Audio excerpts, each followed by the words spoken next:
Yeah, I mean, it doesn't always work. I mean, I'll just say it doesn't always work. For sure. But your knowledge level above your income level, right? Should have been a business major. I think of marketing dollars as buying a new customer. I mean, if you do new construction, it can be a necessary evil. The thought process was, man, I hope we don't run out of cash before this starts to pay off. You're listening to the Roofing Success Podcast, a show created to inspire roofing contractors to achieve optimal success in their roofing businesses. I'm the host, Jim Aline, the co-author of the books Internet Marketing for Roofing Contractors and The Best Known Roofer. I'm also the co-founder of Roofer Marketers, the leading digital marketing agency for the roofing industry. On each episode, I sit down with industry leaders to talk about their processes, the lessons they've learned, and how to find success in roofing. Hey, welcome to another episode of the Roofing Success Podcast. If you haven't, press the button, subscribe, press the follow button, press the like button, or leave us a review, leave us a comment.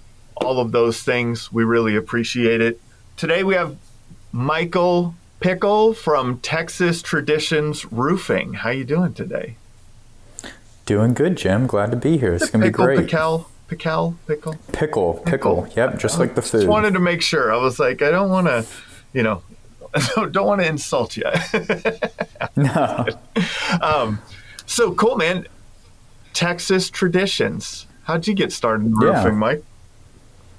So I started in 2017, your tried and true family business. My dad started the company in 2014. So we are in our 10th year, which, as most people in the roofing industry know, it's a big deal. It's a big deal to get to 5. It's a big deal to get to 10. And so, my dad started the company. He was kind of looking at a last kind of hoorah, so to speak, in his career. And he was really excited about, he had history in roofing. He had experience in the general contracting world. And he started it, kind of grew it a little bit, and then realized that he started to need to hire people. And grew as much as he could and did as much as he could, pulling his hair out. And then I joined in 2017, and at that point we just kind of started taking off. I think there was a little bit of a rejuvenation of excitement in the company that maybe we can do a little bit more than we originally thought. And we've grown, and here we are now, pushing 10 years, and just bigger than ever, and just really having a good time with it. What'd you do before roofing? I was in sales. I was in biomedical sales. Okay. And so the cool part is my dad partnered with his brother-in-law, and his brother-in-law had the experience in the business side. He was a consultant. He had a lot of business experience. My dad had experience in the general contracting world, and then I had experience in sales. And so you kind of, all three of those levels of experience brought together a unique combination of knowledge and expertise of, business acumen with general contracting and construction experience and sales experience to allow us to see things from all angles that we see them in the roofing industry, and grow in a strategic way. I always like that in partnerships. Like it's a very, I always think about partnerships in partnering. If you do have a partnership, don't be two sales guys that are partners. Yeah. Right? Like have complementing skill sets. I really, really love that. In our business, in Roofer Marketers, my business partner and I had I did more of the business development side of things. He did the fulfillment of our services. We both had our roles, and that helped the trajectory of the company tremendously, because each of us is more skilled in that. Sounds like a similar relationship there in your business, right? Like your dad knew the general contracting side of things, right? You had the sales side of things. There's the components are there. And I've seen a lot of successful partnerships go that way.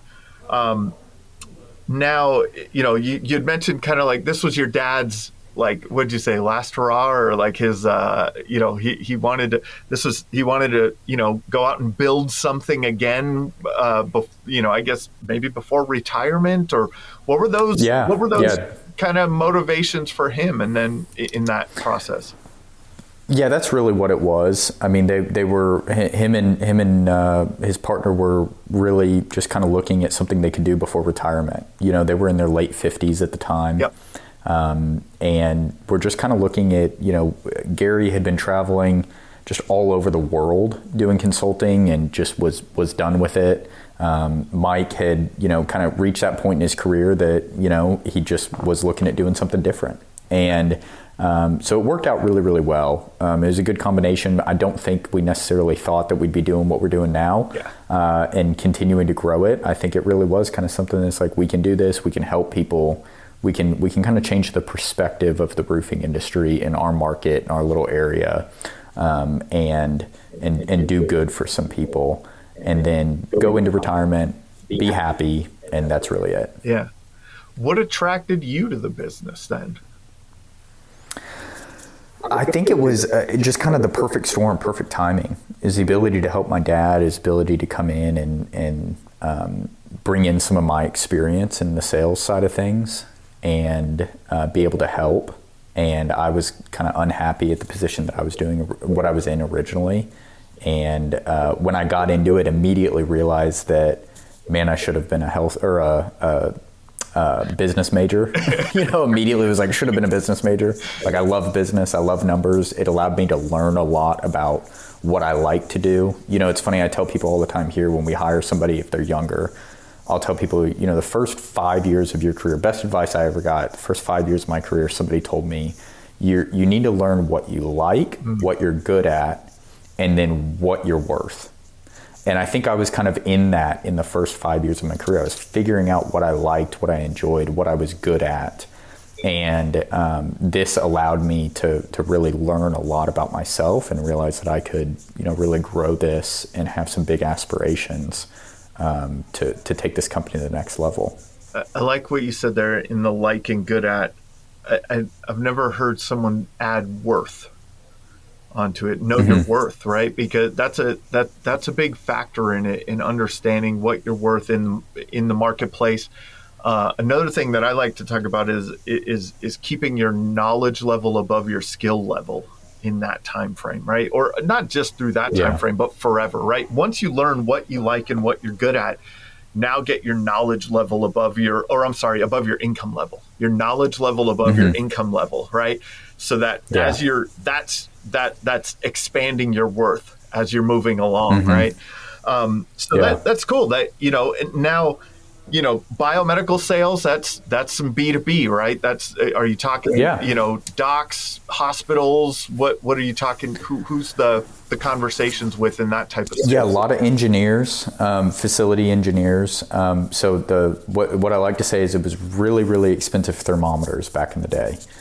So it was a lot of data validation, equipment validation for medical and food processing and things like that. So, but it was B2B sales. And I was able to come in. I started out doing estimating for new construction, commercial new construction here, and took that and kind of, you know, expanded on the thought of, well, we're just pushing bids out. You know, we just need to be bidding, and said, no, there's still a relationship to be had. You know, there's still a way in which we can communicate our bid, how we're different, how we're doing things the right way, offer suggestions, and build a relationship with these general contractors so that they feel that they can trust us and value us beyond just putting a number in front of them. And so we were able to do that, and we were able to grow in that area. And then from there went into helping our residential sales team grow. Helping, you know, overhaul our residential sales process and just assist with things like that. And now we, you know, took a step later on and wanted to grow our commercial department into the replacement and service side of the business. And, you know, now we have this whole mix of residential that we've always had, commercial new construction that we've had for a really long time, and now the challenge and the fun, exciting part of commercial replacement, commercial service. And so we're kind of have diversified ourselves in the Austin market with commercial replacement service, new construction, and residential replacements and repairs. That's what I thought was real interesting when we were talking a week or so ago. And I thought, man, like, we talked. It's you have a fully diversified service offering, but you only do roofing. A lot of times, contractors I know, they're like, oh man, we got to add siding, we got to add gutters, we got to start doing decks. Maybe we'll do fencing. Well, maybe we'll start doing kitchen remodels if we, there's this diversification and service offering that people look at, but you're fully diversified within the roofing space, right? When you're doing new construction roofing, right? You're built new construction, commercial, service maintenance, replacements on commercial and residential replacements and repair, I'm assuming, right? Now you have the mix. So, the economy's doing good. Everyone's building in Austin. There's so many new warehouses and office buildings and everything else going up all over the place. That's potential business for you. Oh man, a bunch of people are moving to Austin. There's hailstorms that come through every now and then. There's it, you have that residential mix. I think that's really interesting. Did that just happen or was it on purpose? I think part of it happened. Part of it was definitely very strategic. Getting into the commercial replacement and the commercial service side of things was very, very strategic. We had a conversation in October of 2019 that we wanted to be more, you call it recession proof or, whatever. But we knew we didn't want to just rely residentially. We didn't want our entire company to rely on hailstorms, which in our market in Austin, it doesn't happen every year, but it happens enough that people will wait. Yeah. So we didn't want to just rely on the hail side of things, the weather events. New construction, Austin has just been booming for so long. Not having commercial new construction just almost seemed like a no-brainer because there's just opportunity everywhere. And so, but then what do we know? We know new construction can come and go, we're seeing that right now with interest rates going up and things like that. But on the repair and replacement side is, just being diversified and being able to handle the service work, the replacement work that comes. And it feels as if, if the economy's really good, if new construction is really growing, then we're set up to capitalize on that. If a hailstorm hits, we're set up to capitalize on that. If none of that happens, people are still going to service their commercial properties, they're still going to service their residential homes, and we're set up to handle all of that. And so, it just kind of, when we started in 2014, it was a residential roofing. I mean, your true small business, bootstrap from the ground up residential roofing company. And with the experience that my dad brought in the general contracting world, he had connections and they invited him to bid on some opportunities. So we organically grew the commercial new construction, but strategically grew the replacement and commercial replacement and repair department. Yeah. In those early days in companies, and you could tell me your thoughts, but you're making guesses a lot of times, right? Like, this is the direction we want to go. And then opportunities come, and sometimes you take the opportunities, sometimes you don't. And then, then once you get to a certain point, then you go, oh no, this is where we want to go. You could be more focused, more intentional about that direction. Mm-hmm. And it sounds like that's what you guys did. On that commercial side, right? Your father had relationships from his GC experience. That's what kind of led to those new construction, the new construction opportunities, bidding those. How has the B2B sales experience, how is that translated, and what can people do to develop those relationships beyond just a bid? What can they do to develop those relationships that lead to those service maintenance contracts or that lead to those replacements? Yeah. On the new construction side, it's always funny. I think it was Ryan Groth or someone in the industry that said these new construction builders, they'll build a property, and then the moment that the property is handed over to the owners, all the warranties are gone, except for the roof.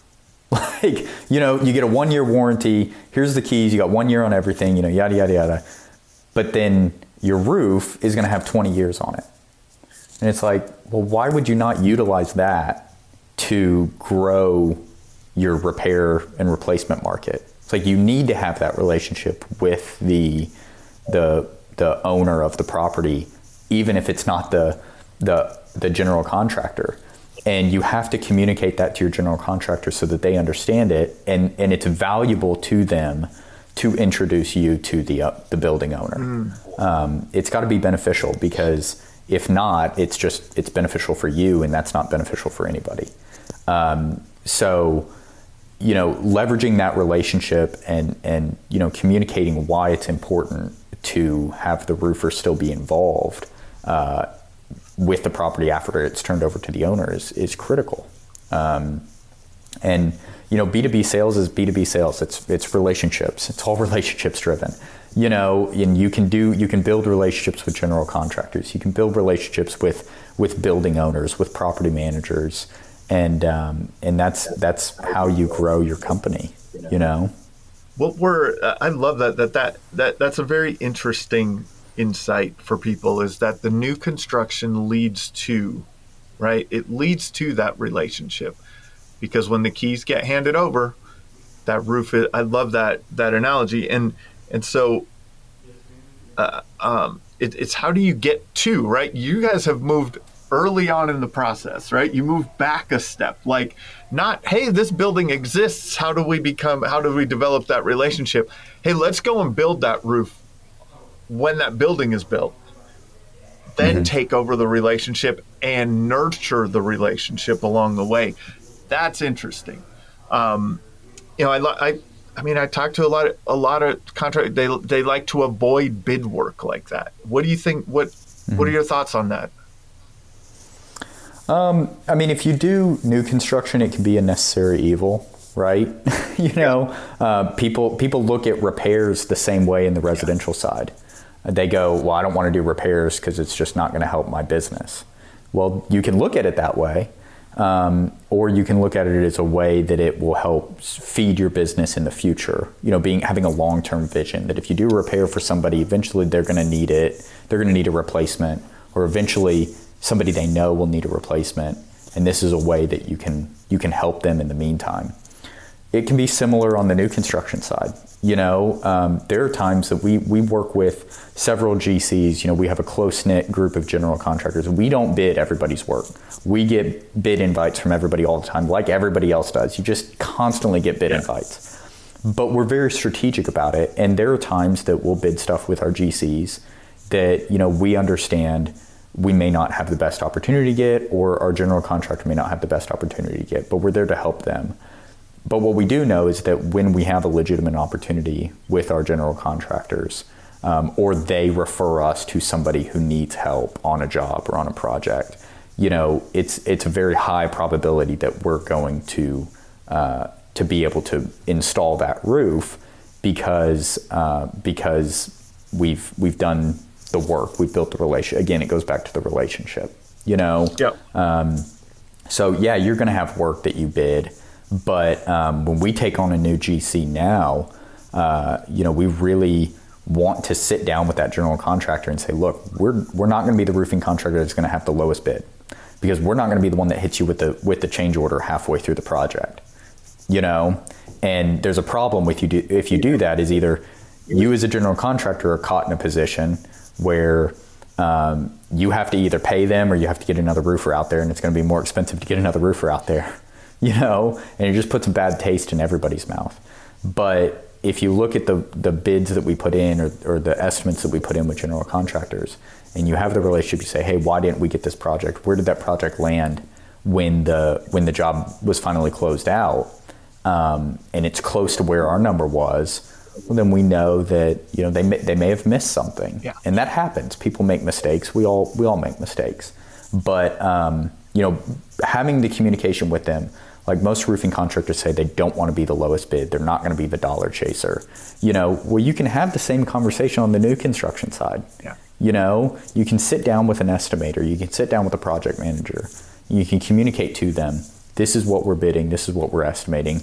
because this is what we're seeing in the plans, or what we're seeing in the plans doesn't line up with manufacturer specifications, and it's going to affect your NDL warranty, or whatever it is. But you can still communicate to them that you're the roofing expert, that you know what you're talking about, and get away from them looking at everything based on dollars and cents. Yeah.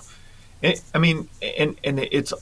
not always the lowest bid. Let's just be clear to everyone. The lowest bid is honestly, I'm going to say a majority of the time, making an assumption here, but I'm going to say the majority of the time, the lowest bid is not the bid that gets accepted, right? A lot of times those relationships outweigh the dollars and cents. Now you can't be too far out, right? Like you got to be within range, right? You got to be on target. Right. Still, you have to be willing to express your value in that relationship, but with the numbers also, with pen to paper also, not. But at the same time, there's a lot that goes into. We know that you guys are going to get it done right.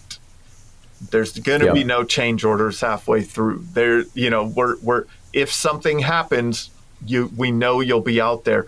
Now, how do you carry that relationship onto the building owner? Are you building in a service maintenance program for them? Are you offering that right away? Or how does the path lead from there? Yeah, it doesn't always work. I'll just say it doesn't always work. For sure. But it is one of those things that, you talk to the general contractor, and you talk to the project manager. You say, hey, we need to have a conversation with the owner. We need an introduction, right? It's the referrals. It's asking for the referrals, asking for the introduction. It's being able to say, we need to have a conversation with them because this is their property and we're going to be the point of contact. They've got a 20-year warranty. You're holding the roof for 1 year or the building for 1 year, but they need to know who to contact after this. Yeah. They need to know that if they're going to go put a new AC unit or put a new kitchen fan or something, they're going to remodel the kitchen after that 1 year, that they have a roofer they need to contact. Yeah. So it's just getting over your own mental block to say, I can't ask somebody for this, and just saying, look, we need to talk to the building owner. Can you set up an introduction for us, and going from there. It's not as like a direct correlation, but it makes me think of whenever I've purchased a few homes in my life and a few properties in my life, and every time I go in, like on the water heater or on the furnace, there's the sticker.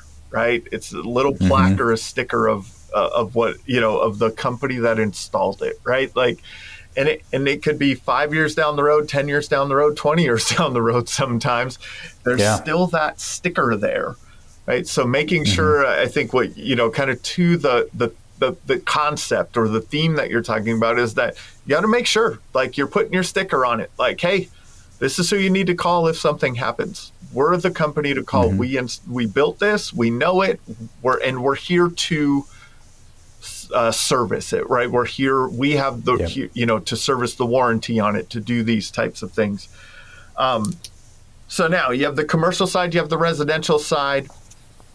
How have you guys structured the team?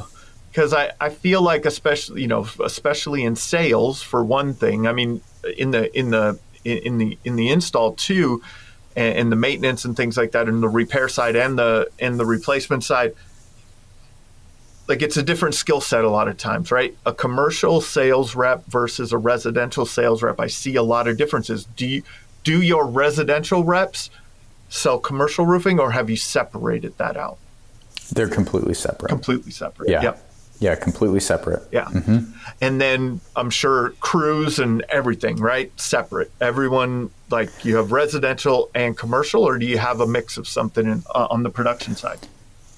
We can have a mix because we think of it more in steep slope. Got it. And steep slope and versus low slope. Yep. We're Austin. We have a lot of metal roofs. Yep.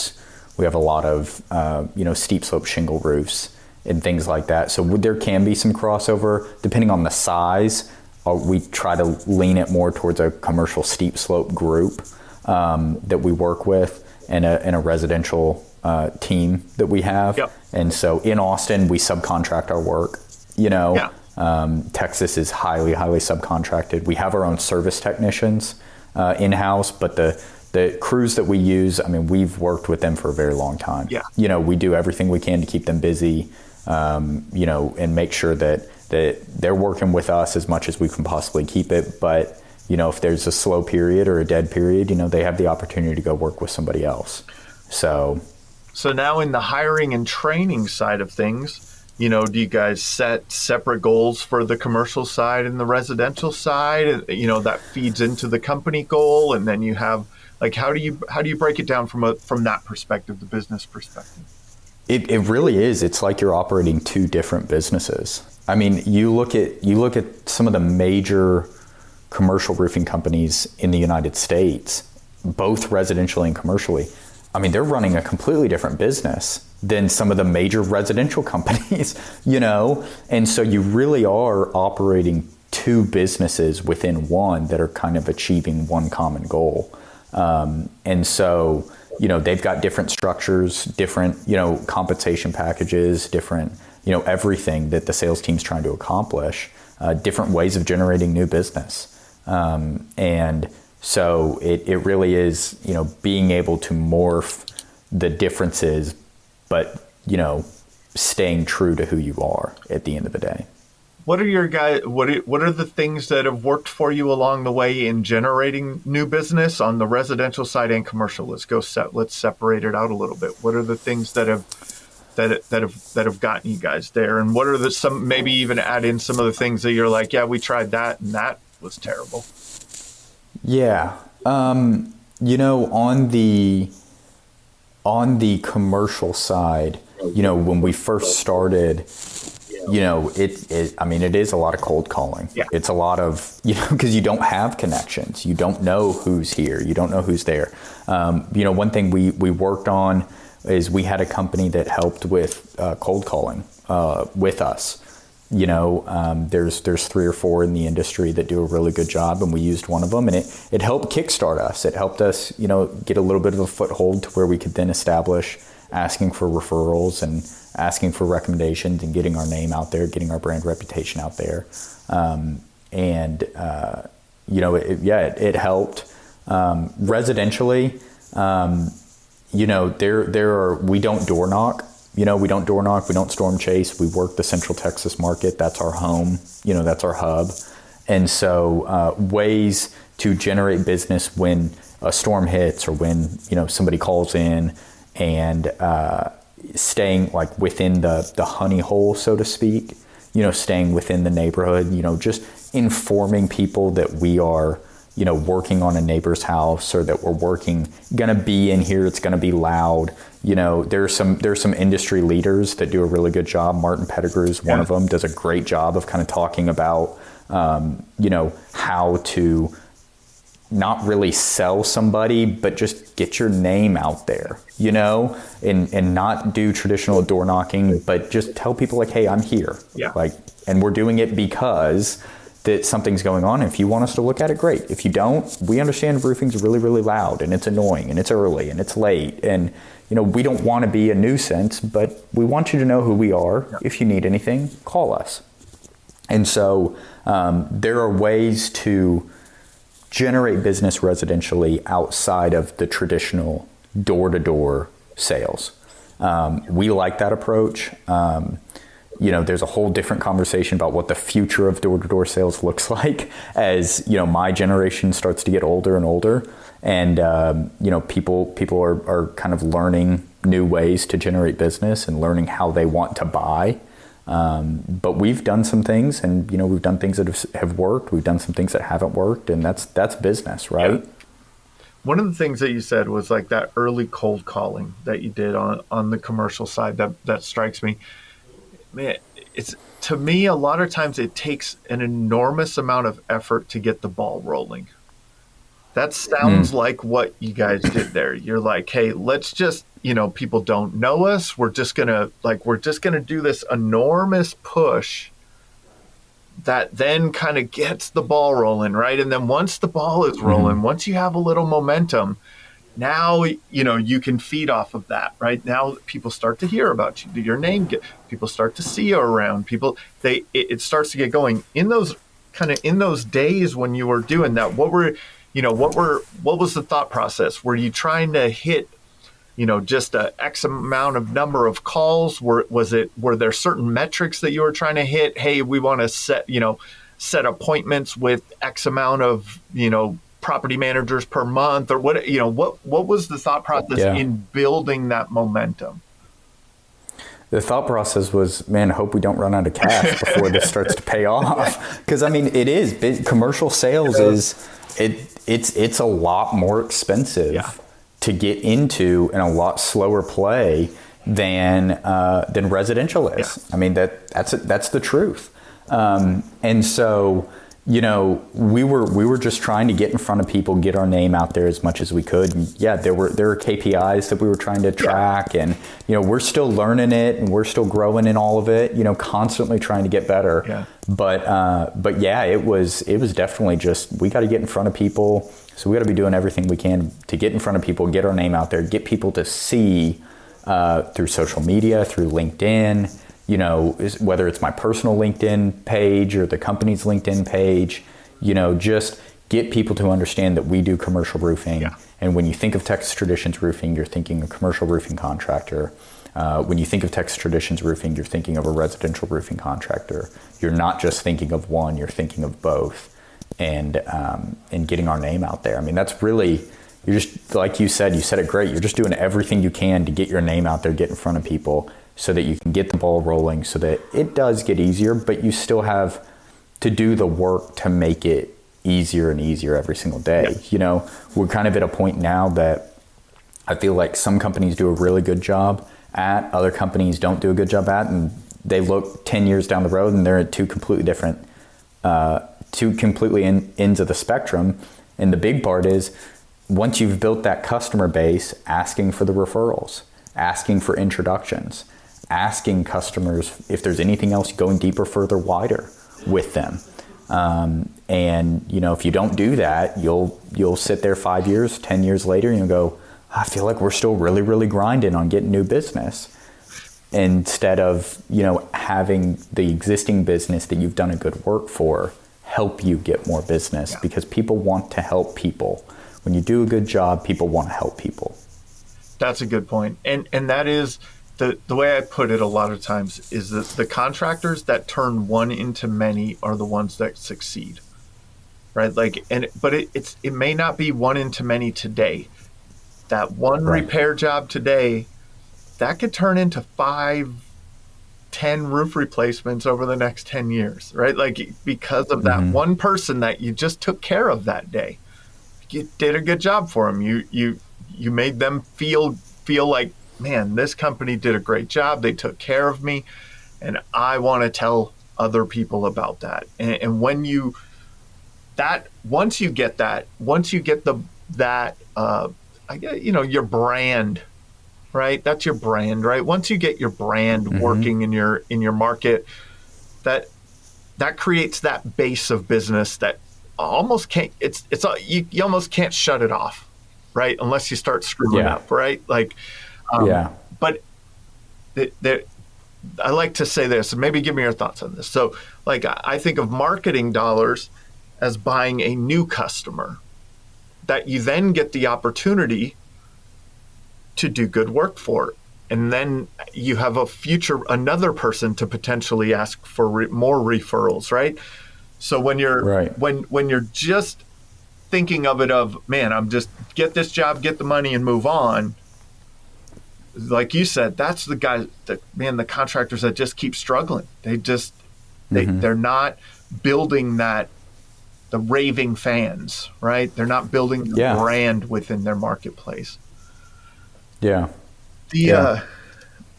So now now you have do you have a sales manager for the residential side and the commercial side? How are you structuring it down from there? So we're not that big yet I've taken on the sales management role. Somebody told me recently that nobody's going to sell your business better than you are. And so that kind of people challenged me in the office with that for a while. And I got back into sales recently within the company, and it's been a blessing to us. It's been great. I enjoy it.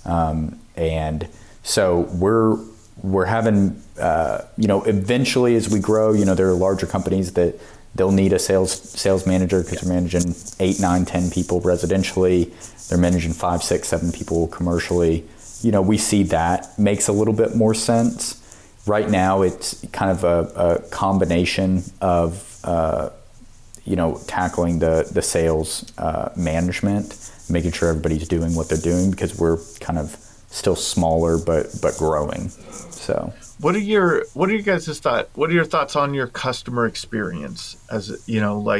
So from the time a customer hears about you or thinks about calling you guys, all the way through the sales process and production, what are some of the things that you focus on through that customer experience? Yeah, I'd say the biggest thing that we focus on is setting the expectations, and then communicating. Those are the two things that, if I never had another customer tell me, well, I would have thought XYZ, I'd probably be the happiest person in the whole world, because it just kills me when people go, well, I would have thought you would have done this, or I would have thought that this would have been done. And it's like, well, that's a missed expectation. That's right. They had an expectation that we would have done something, and we didn't set the expectation that this is going to be, this price, or this is going to go this way, or this is what, it's going to look like when we're all done. And that goes both residentially and commercially. Yeah. And then the other thing is, just communication. Yeah. It's such a broad, brush stroke, but it really is. If you can communicate well internally, if you can communicate well externally to your customers, then your whole business is going to be completely different. And so, if you're working on a system and a process right now, it's have that system and process meet or exceed every single one of the customer's expectations as best you can, or set those expectations for them, and then find a way to communicate consistently and clearly. We would much rather a customer go, okay, look, I get it, quit calling me, I understand where we're at, than a customer go, hey, when did you say, what's going on here, what's the next step, that's kind of the two biggest things that we try to focus on and haven't perfected yet. Man, if we perfected it, I think it'd be a completely different story. Of course. But, we're still working on it. So. Yeah, it's always a moving target, but it's always being thoughtful, right? So what are some of the ways that you find those gaps that you need to fill along the way? It can be really, the gaps are when it gets handed off to people. Like when you go from administration to sales, from sales to production, from production back to administration, or back office or something like that. Making sure that the communication internally is clear, everybody knows what's going on, and then the next steps are clear for everybody, both for the production team, for the sales team, and for the customer. That's where the gaps are, and I think that's common pretty much anywhere. If you look at a production line, where are the gaps? It's when it goes from this phase of production to this phase of production. Making sure that handoff is smooth and clean. That's the same for everybody's business. And then the other part of that, I heard you mention internal and external communication, right? Like in that handoff, there could be miscommunication internally sometimes, right? Yeah. So there's two levels of that I want to point out that I heard what you were saying, right? Like you have your external communication to the customer, but then you also have your internal communication that you want to make sure flows well too. What are some specific things over the years that you're like, man, this was something that we had to fix and we fixed it in this way? One thing we had to fix on the residential side was I mean, really, it was setting up those customer expectations at the contract signing. So we have a whole list of, I think it's up to 13 or 14 bullet points now that we call it the customer acknowledgement and responsibilities section.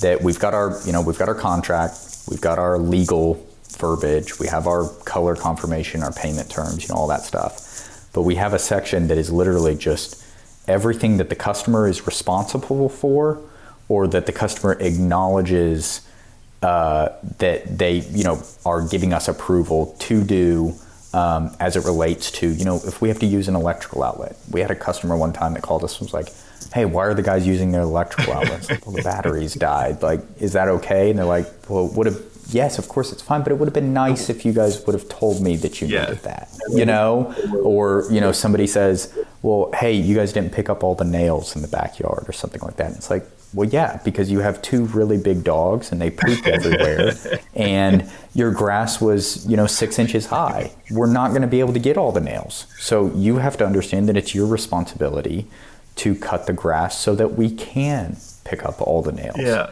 And it's a friendly, it was tough at first kind of putting that list together because we're like, man, are we being harsh? Like, are we being aggressive? That's not what we want to do. But it's like customers will respect your respect. Like, they will respect you for being upfront with them. Like, if you tell me I need to cut my grass, I'll cut my grass. That's great. I'll cut my grass. If you tell me that I need to, make sure that my driveway is clear and I have my cars out of the way, like, absolutely, I'll do that. We've never had a customer be like, you want me to cut my grass? You want me to pick up my dog poop? We go, well, yeah, because we want to pick up all the nails. And it's a whole lot easier to do it if we have a clean yard, if we have, clean working space. And so, it's not a harsh, like, you have to do this or else, but it sets that expectation to the customer. It sets the expectation that they know we're here to help. We're here to put on a new roof. We're here to do a great job. We're going to take care of you. But we need your help as we go through this process. In these areas, yeah. Exactly. Yeah. Exactly. Yeah, I could see that. And that's what it is. I like to say, if a customer is wondering, you're losing. Like, anytime they're wondering, anytime they have a question, anytime they don't know the answer, you're losing. You're losing trust along the way. We talked the other day, like, the first phase of Texas Traditions was, growing organically, right? It was, your father's GC relationships. It was just the community, probably knowing people, right? Just getting this thing going. Then we talked about there was the next phase, and that was people. How did that transition come to be, and who are the people, or who do you look for? Yeah, that's a great question. Somebody told me recently that you want to look for people that have batteries included, and that made me think a little bit differently about hiring. Is we want people that can come in and can immediately start to do what they're asked to do, and we've got great people. We've learned a lot along the way. I think every owner will sit there and say they wouldn't be where they are without the people that they have. I mean, because you go back to those days where everyone is doing 5 different things. You're wearing 5 different hats and you're going, oh my gosh, I can't do this. And you hire one person, you're like, they just made my life a whole lot easier. Holy cow, you're like, thank you. Yeah. And then you grow and you grow and you grow and you realize that you could not be doing anything that you're doing as you grow without the people that are around you. And, and making sure that you've got the right people in the right seat on the bus doing the right things. And if you've got somebody who's just not doing something that they enjoy, not doing something that they're good at, being able to make that transition, whether it's internally or, just helping them, equip them as much as you possibly can to be successful. And so that's really the next phase in growing, getting out of that entry, small business, just pulling your hair out growth and saying, okay, I think we've got a business here. I think we've got something that we can grow and do more with. It's getting the right people that will represent the brand correctly, the way that you want to, that will cast the vision alongside you, and are there to help the growth of the company. And then after that, it's the processes. The next stage is, having the right processes in place and being scalable so that the people who are there to help you can now do more and take on more because the processes are simple and scalable. How do you build simple, scalable processes? I don't know yet. That's what we're working on right now. That's right where we are. So let's talk in like 2 years or a year, and I'm sure we'll have an answer for you. But that really is that's right where we are right now, is we're figuring out how do we have these processes in place that make sense, that are scalable, that are plug and play, and that are not complex. They're clearly defined so that people understand what's expected of them. And they understand that, when they're doing good, when they need to improve, where they need help. But it's all clear. And so people take vacation. So, if somebody needs to go take vacation, somebody should know, hey, this is what this person is doing, and I can pick up the slack and go. And if somebody leaves or, goes on maternity leave, or they take a new job, they move, that happens in business.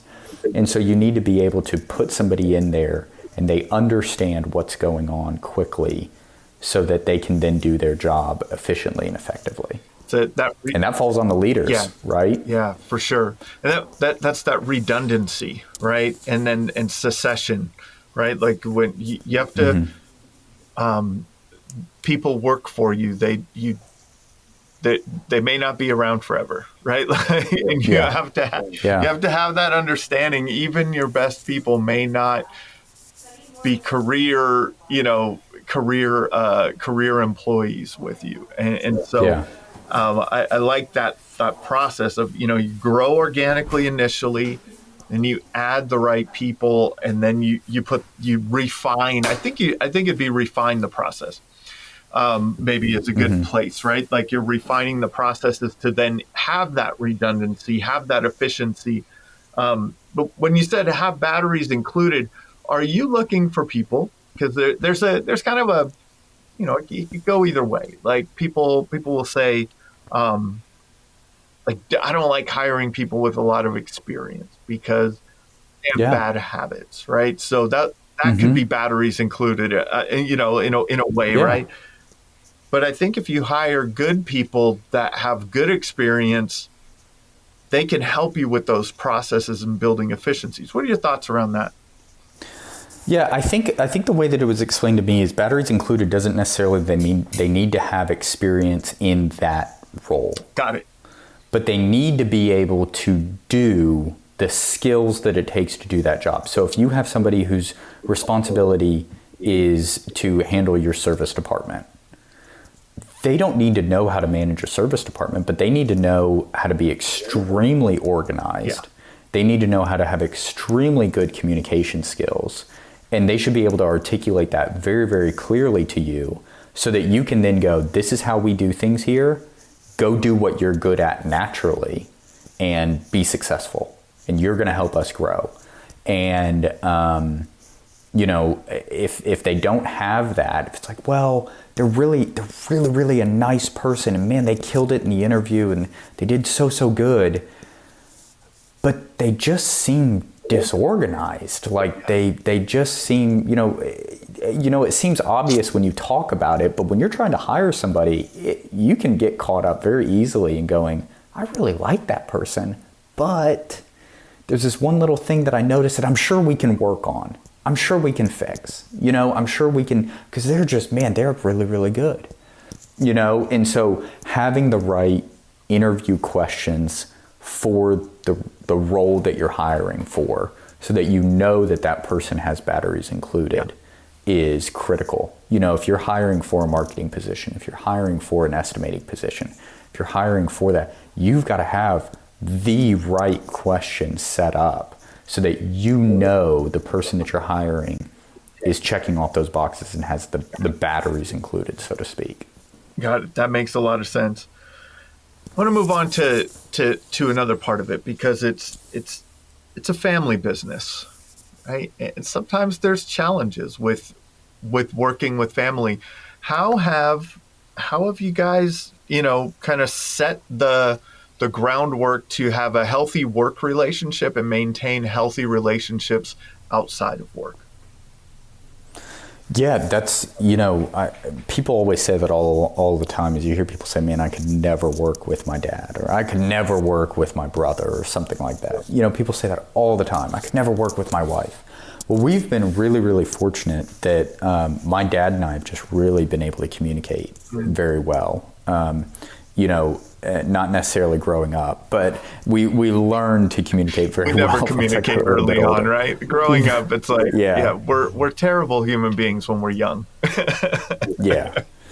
And so we were able to come in and do this, and we were able to just completely butt heads, but then, have a business relationship to it. Being able to say, you know what, I disagree with you on this. I don't think we see eye to eye on this, but then, have that conversation and then move on, and then go have dinner at his house later on that evening and be like, yeah, everything's fine.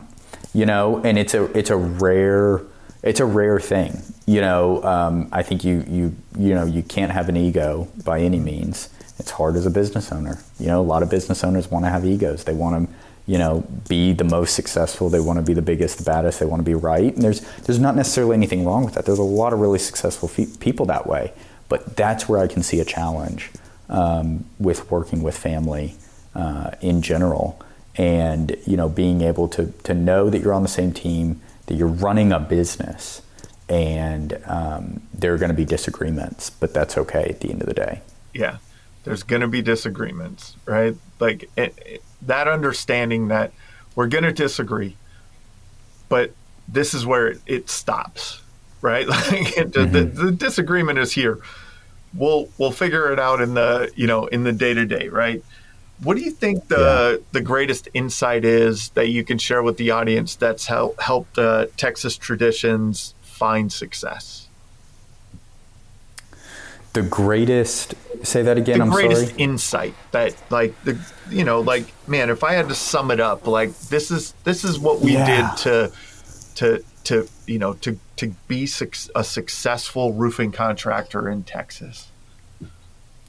Yeah, I think, the biggest thing is understanding that the industry is ever changing, but yet there are opportunities to raise the expectation or raise the bar for the people that need roofing services. I think if you just come in, or you think that, the way that you do things is the way that it's going to be forever, it'll work for a little bit. But you've got to be able to adapt. I mean, I think there's just so much going on in the roofing industry, even that we've seen in the last 9 years, that are just completely different than they were, and we've all experienced what, material shortages are like commercially. We're currently experiencing what it's like residentially and material shortages. And so just understanding that it's going to change, but there is opportunity within that change at the end of the day to help the people who need roofing services. That's the biggest thing. It's just focusing on the customer, not on yourself. Focusing on what the customer needs. Focusing on, what are the people that are looking for a roof looking for? What is most helpful to them? What is, you're always trying to solve their problems before they have the problem. You're not trying to fix your business for your problems. That's it. I mean, there's opportunity everywhere, and it's always changing. Awesome. Awesome. Thanks, Mike. This has been another episode of the Roofing Success Podcast. If you would like to generate more revenue through your digital marketing efforts, please visit roofermarketers.com to get a copy of the book, The Best Known Roofer. Also, check the training section of the website for guides on everything from running effective pay-per-click ads to how to properly set up your Google My Business listing. Thanks for listening.